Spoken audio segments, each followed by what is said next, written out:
All right, welcome back. Joining us now, Louisiana Congressman, Republican Whip in the House, Steve Scalise. Mr. Scalise, first of all, Happy New Year, sir. Thank you for coming on. Appreciate it. Yeah, Happy New Year, Larry. Great to be back with you. I want to ask you about these 25 House Democrat, they're calling them retirees. I was thinking of them as running scared because they see the tsunami coming. But you know much more about these things than I do. What does this mean? What does it portend?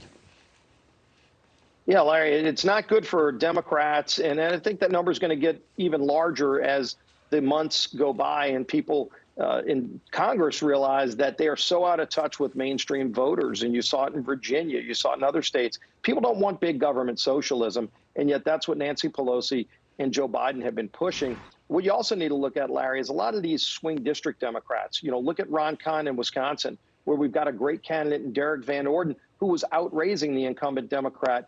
And that's when the Democrat announced he wasn't going to run again. You know, you look at Charlie Crist down in Tampa, Florida, who said he's not going to run again. Everybody expects that seat can flip to Republican, just like Stephanie Murphy, who just announced the other day she won't run again in the Orlando part of Florida that people think will flip Republican. So there are a lot of areas that are trending our way. We've got great candidates, Larry. That's where it starts.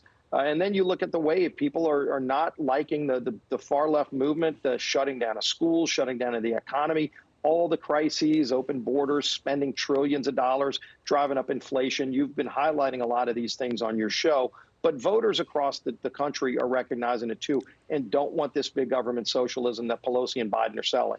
Well, amen to that. I was just thinking, Steve Scalise, that these retirements, so-called, quote-unquote retirements, and you say more are coming, you're probably right. Is it a good leading indicator of a big wave coming in the November election? As you read it, as a professional, can we say this is a leading indicator? It's clearly a leading indicator when you see retirements, especially in swing districts. It worked against us in 2018, even though we had an incredible economy with President Trump, the work that you did in the White House, getting the hottest economy we'd ever seen.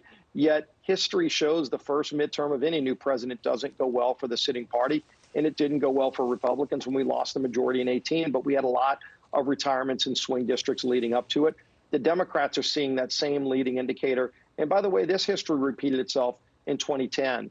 You know, you saw Pelosi speaker with Barack Obama as president in 2009, and they moved a very far left agenda then and lost the House in the Tea Party wave of 2010. By the way, another lead indicator, back in 2009, before the Tea Party wave of 2010, the state of Virginia went from Democrat to Republican, right. And we flipped it again this time right before the midterms. Oh, that's great. That's a great point. I forgot that point. So the cavalry's coming. So my other question today is, I guess you and Kevin and others are pulling together a kind of future agenda, Republican agenda.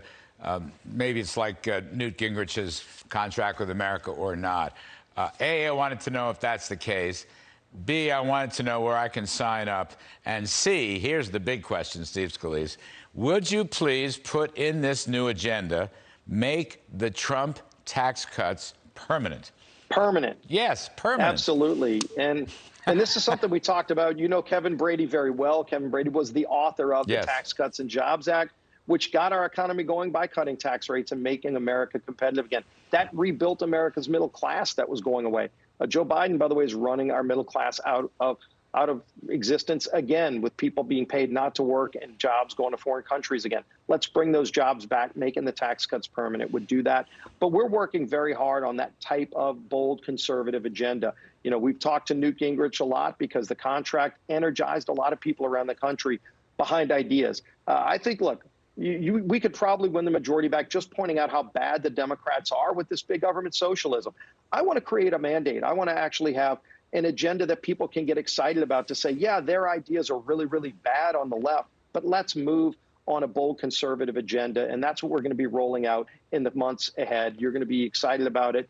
And I think a lot of swing voters are going to be excited about it, too. Fabulous. Fabulous. Great stuff. I love the negatives. Yep. Biden has to pay for the big government socialism. You're absolutely right. But I love a positive agenda, you know, optimistic growth agenda. So you're wonderful.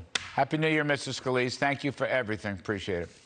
It's going to be a great new year. Thanks, Larry. I believe so.